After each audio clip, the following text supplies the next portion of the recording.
Good afternoon, Tony Dattino. I'm changing my location where I wanted to do my Live with Tony. I was going to do it over there, but I see the sun glaring on the window, so let's go do it over here. Tony Dattino, founder of the USA Memory Championship, and doing a lot of work in the past week on the 24th USA event that we'll be having at Full Sail University on September 23rd. We will be in our qualifying events on July 29th of this year. But tonight I want to talk about I'm ready to scream. I can't believe the number of people I'm talking to. It's all in the same vein. It's all in the same concern about their children at various grade levels. It doesn't matter what the grade is. It's the same scenario over and over again over the problems that kids are having in school. And we knew that was going to happen. This is what I say we. The research would have shared with the educational folks, if they were listening, it would have told them that by locking kids down and isolating them from going to school and losing the social interaction, it was going to inhibit their learning ability. It was going to impact their stress levels. It was not going to have a lot of good things with them. So now we're starting to see that, and it's coming up. Parents get the brunt of this first. They see it with their kids, just in what the kids are doing at home or not at home. The friends they do see or not see, their energy levels that they have that just got pushed down. And so it's like, pushing down. And I always say to people, don't just keep shoving in. I learned from my kids, don't keep shoving food in their mouth that they don't want, because eventually it comes up. And so here we were, we lock kids down, we put them away from their normal routines, and now we say, just like the SNAP, because we as adults say, come on back to school, it just happens. And what I see over and over again as schools are doing this, first, I'm upset that the teaching system, the educational system, has not grabbed techniques that have been around for years, that help people learn, that help them cut down their study times.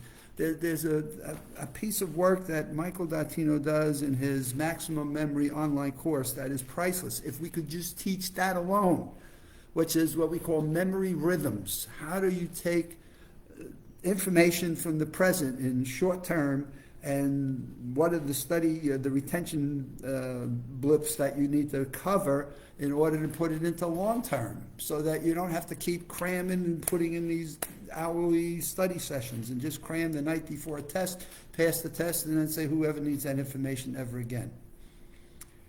And so I'm hearing it in multiple locations. I was hearing it in New York, I'm hearing it in Florida, I'm hearing it on telephone calls, I'm seeing it sometimes in newspaper reports, I'm reading it in some of my magazines, and I'm like, what have we not figured out? The information is there, the data is there, the experience, the research is in front of us.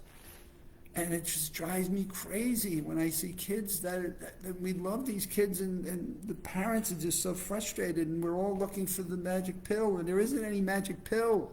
But there are skills and techniques that you can, in fact, teach these kids, and teachers to teach these kids.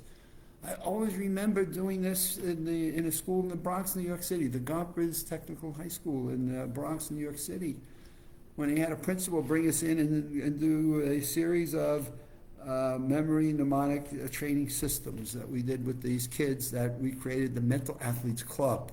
And we unfortunately capped this at 45 kids in the school. And we filled it. And we come in and do this teaching, and these kids were phenomenal. Well, eventually I got into some of the ninth grade classes, and we did a session for all ninth grade teachers using their teaching days that they get 5 of every year. And it was amazing how well these teachers and these kids were able to do on their exams in their regents. And a couple of these kids went on to big colleges that they never ever thought before that they could do. And yet here was a model, and we built that model, and we couldn't get a number of other principals within the system to see what these kids had done in the Samuel Gompers School and get them to realize that there wasn't a magic pill. It was work, it was teaching, and it was a change in the way we think about our education, and not just jamming it down people's throats and doing it in the old traditional way of our teaching lessons. And yet we've had learning to learn. We've had, the latest and the greatest of educational methods, and we've got it figured out. We just don't teach it to teachers, and we don't teach it to kids. And the problem is the teachers, let me stop right there. I just want to scream. And so here I see we got parents that are getting frustrated with it. And what can we do? So here's an interesting article that I'm going to tie into this thing. It comes out of the Massachusetts General, right? This is something I subscribe to, Mind, Mood, and Memory. How being a lifelong learner reinforces memory and sharpens thinking skills and elevates mood. So let's be a lifelong learner.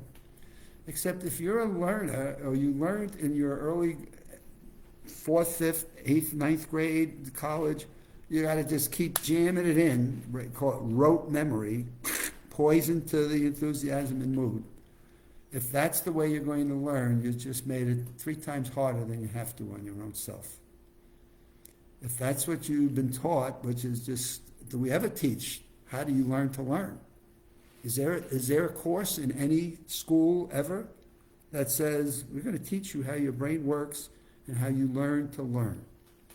We're going to teach you a little bit about how your brain absorbs and comprehends and goes through its cycles of retention so that you have information we're giving you today locked in for the long term. And how many professionals I've talked to that when we take them through the piece on memory rhythms and how to move from short to long term and go from passive to active study habits, makes a world of difference on their professional exams they may take or accreditations they're trying to get to. It's amazing just taking them through some fundamental, simple lessons of going from a passive learner to an active learner, what a difference it makes in terms of their performance, the amount of time that they have to spend on an exam, studying for a test or for a professional accreditation. It's just mind-blowing to me. And people say, why haven't I learned this in school?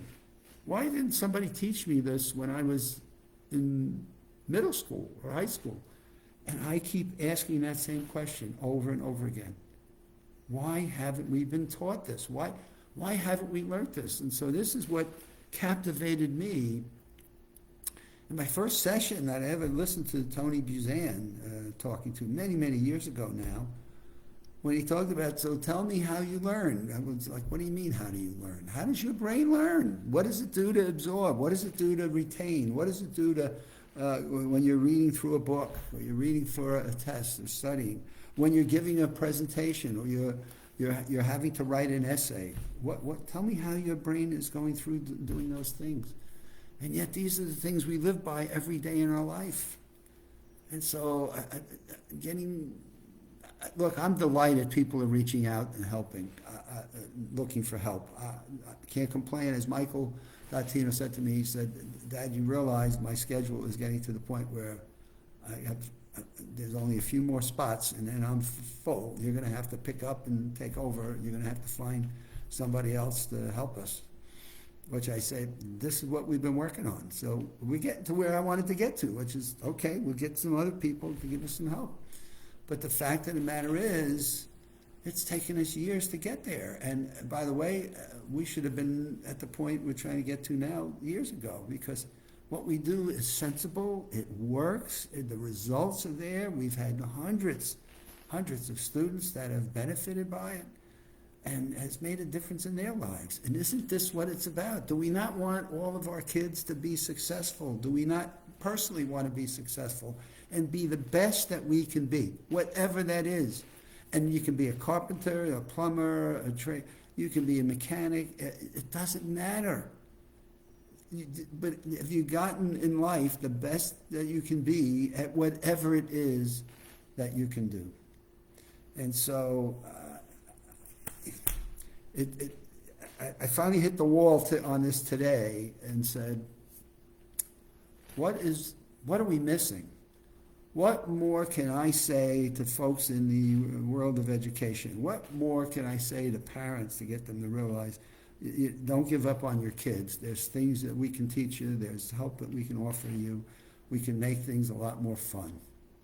And we can enjoy that. I mean, I laugh when kids doing this stuff make me laugh at times. I listen to their creativity, their imagination. It's fun. And teachers ought to be having that fun just as well. In any case, that's my message for today, and I'm trying to be polite about it, yet you're hearing a bit of my frustration. And it's Good Friday, and Sunday is Easter. So for those of you that are celebrating this holiday and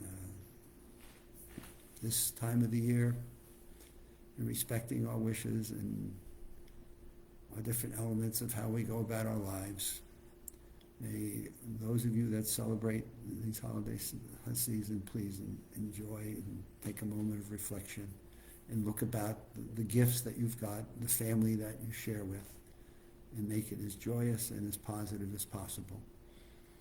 For me, I will be getting on a cruise ship tomorrow with Evelyn, and we'll be sailing the Western Caribbean on the Disney ship that leaves Port Canaveral, and I'll be back in a week. So I will not be doing a Monday, Wednesday, Friday broadcast next week, but I certainly will be back on the 17th and ready to give you my reflections on whatever I read over on that Sunday, the 16th, and continue my Live with Tony broadcast. So have a good holiday, and we'll see you on the 17th.